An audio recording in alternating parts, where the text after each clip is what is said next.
Hello everyone, today I am sharing 10 easy lines on our national bird peacock.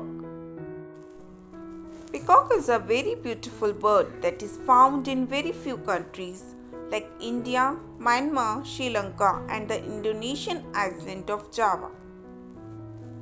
In 1963, the peacock was declared as the national bird of India because of its rich religious and legendary involvement in Indian traditions. The colorful tail of the peacock makes it very beautiful, especially when it dances in the rain. It looks very attractive. The male bird is called a peacock and the female bird is called a peahen. Peacock is considered very sacred in the Hindu religion as people used to hang peacock feathers to bring prosperity to their homes. The feathers of the peacock is also used in some designs and decorations. Earrings, ornaments made with peacock feathers are also quite popular.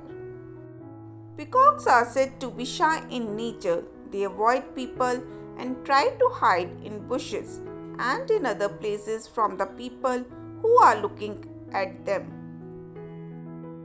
They are unable to fly high due to their large tails and low body weight. Peacock is a good friend of farmer since peacock eats harmful insects and protects the crops. Peacocks are very alert in nature. On feeling any kind of danger, they start shouting to alert other members of their peacock family. I hope this essay will be helpful for you. Thanks for watching.